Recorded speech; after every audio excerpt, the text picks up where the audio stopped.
कागजात कथा। एकदा बोधिसत्व कावळ्याच्या योनींत जन्मला होता व मोठ्या समुदायासह तो वाराणसीच्या जवळपास राहत होता। एके दिवशी वाराणसी राजाचा पुरोहित नदीवरून स्नान करून येत होता। वाटेत नगरद्वाराजवळ तोरणावर 2 कावळे बसले होते। त्यातील एक जण दुसऱ्यासला म्हणाला, हा पहा, दुष्ट ब्राह्मण उघड्या बोडक्यानी येत आहे। मला वाटते की तो या तोरणाच्या खाली आल्याबरोबर त्याच्या डोक्यावर देहधर्म करावा। दुसरा म्हणाला, बाबा रे, असली भलतीच कुकल्पना करू नकोस। हा ब्राह्मण सामान्य मनुष्य नसून राजाचा पुरोहित आहे। याच्याशी वैर संपादन करणे म्हणजे आपल्या हातानेच आपला गळा कापून घेण्यासारखे आहे। पहिला कावळा म्हणाला, तुझे हे नुसते कुतर्क आहे। राजाचा पुरोहित झाला काय किंवा त्याचा बाप झाला काय, आमच्यासारखा उडत्या पाखराचे तो काय करणार? तुला जर भीती वाटत असेल तर तू येथून खुशाल पळून जा, पण मी याच्या गुळगुळीत डोळ्यावर देहधर्म केल्यावांचून येथून निघून जाणार नाही। त्या दुसऱ्या कावळ्याने आपल्या मित्रास उपदेश करण्यात तथ्य नाही असे जाणून तेथून पलायन केले, परंतु शिल्लक राहिलेल्याने ब्राह्मण तोरणाखाली आल्याबरोबर त्याच्या डोक्यावर देहधर्म केला। डोक्यावर एकदम काय पडले हे पाहण्यासाठी ब्राह्मणाने वर मान केली। तो का शब्द करीत वेडे वाकडे तोंड करून जणू काय याची थट्टाच करीत आहे असा एक कावळा तोरणावर बसलेला याच्या पाहण्यात आला। आपला अपमान कसाबसा गिळून डोके धुवून तो आपल्या घरी आला, परंतु कावळ्याविषयी त्याच्या मनात अत्यंत द्वेषबुद्धी उद्भवली व सर्व कावळ्यांचा सूड उगविण्याचा त्याने निश्चय केला। एके दिवशी राजाची एक दासी तांदूळ सडण्याच्या कामात गुंतली असता थकून जाऊन तेथेच झोपी गेली। इतक्यात एक एडका येऊन तांदूळ खाऊ लागला। जागी होऊन तिने त्या एडक्याला घालवून दिले, परंतु तो तांदूळाला इतका लंपट झाला होता की तिची नजर चुकवून त्याने तांदूळ खाण्याचा आपला क्रम सोडला नाही। दासीला त्याचा अत्यंत संताप आला। तिने स्वयंपाकघरातून एक जळके कोलीत आणून एडक्याला दिसेल अशा ठिकाणी दडवून ठेविले व तो तांदूळ खाण्यास आल्याबरोबर त्याच्यावर प्रहार केला। जळके निखारे अंगावर पडून एडक्याच्या लोकरीने पेट घेतला आणि तो इतस्ततः धावू लागला। जवळच एक राजाच्या हत्तींची पागा होती व तेथे एक मोठी गवताची गंजी होती। एडका आगीच्या त्रासाने त्या गंजीत शिरला आणि त्यामुळे ती गंजी देखील पेटली। गंजीची आग पागेवर पडून पागेने पेट घेतला।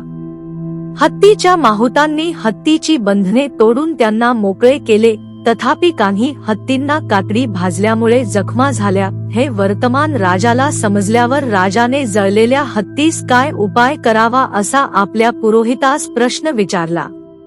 तेव्हा तो म्हणाला, महाराज, कावळ्याची वसा मिळाली असता हत्तीच्या जखमा लवकर बऱ्या होतील।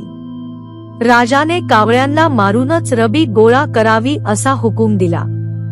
जो तो धनुष्यबाण घेऊन कावळ्यांच्या मागे लागला व हजारो कावळे प्राणास मुकले। तेव्हा शिल्लक राहिलेल्या कावळ्यांना मोठे भय उत्पन्न झाले व ते सर्वजण बोधिसत्वाला शरण गेले। बोधिसत्व म्हणाला, आमच्या एका जातभाईच्या दुराचरणाचे हे फळ आम्ही भोगीत आहोत। राजाच्या पुरोहिताचा जर त्याने अपमान केला नसता तर आज सर्व कावळ्यांवर हा प्रसंग गुदरला नसता। आता मी माझा जीव धोक्यात घालून देखील या संकटाचे निरसन होईल तर पाहतो। असे बोलून तो तेथून उडाला आणि एका खिडकीतून राजसभेत शिरून राजाच्या सिंहासनाखाली जाऊन बसला। त्याला पकडण्यासाठी राजाचे दूत धामवले, पण त्यांना राजा म्हणाला, माझ्या सिंहासनाचा ज्याने आश्रय केला त्याच्यावर हल्ला करू नका, मी त्याला अभय दिले आहे। हे राजाचे शब्द कानी पडताच बोधिसत्व सिंहासनाखालून बाहेर आला आणि राजाला नमस्कार करून म्हणाला, महाराज, मला एकट्याला आपण अभय दिले आहे, परंतु माझ्या हजारो ज्ञातिबांधवांची आपल्या आज्ञेने हानी होत आहे। पुष्कळ जण मृत्युमुखी पडले आहे व आम्ही जिवंत असलेले त्यांच्या शोकाने कष्टी झालो आहोत। राजा म्हणाला, आमच्या पुरोहिताने कावळ्याच्या वसेने हत्ती बरे होतील असे सांगितल्यामुळे मी हा हुकूम सोडला. बोधिसत्व म्हणाला, महाराज, आपल्या पुरोहिताने सूर उगविण्याच्या बुद्धीने ही गोष्ट आपणास सांगितली. कावळ्याच्या पोटात वसा कोठून असणार? राजा म्हणाला, सर्व प्राण्यांच्या मांसात वसा सापडते, तर मग कावळ्याच्या मांसात ती का नसावी? बोधिसत्व म्हणाला, महाराज, आमची कावळ्याची जात मोठी भित्री आहे. सर्व लोकांविषयी ते साशंक असतात व त्यामुळे त्यांच्या मांसात वसा वाढू शकत नाही. हे बोधिसत्वाचे भाषण ऐकून राजा प्रसन्न झाला व म्हणाला, मी आजपासून सर्व कावळ्यांना अभ्यदान देतो. एवढ्याने बोधिसत्वाची तृप्ती झाली नाही. त्याने सर्व प्राण्यांना राजापासून अभ्यदान मागून घेतले व तो म्हणाला, महाराज, छंदाने, द्वेषाने, भयाने किंवा मोहाने कोणतेही कृत्य करीत जाऊ नका. कोणत्याही कृत्याला आरंभ करण्यापूर्वी नीट विचार करा, कारण की तुमच्या हातून चूक घडली तर पुष्कळांचे अकल्याण होणार आहे. तेव्हापासून राजा मोठा धार्मिक झाला व कावळ्याला रोजचा पुष्कळ भात खाव्यास द्यावा असा त्याने हुकूम केला.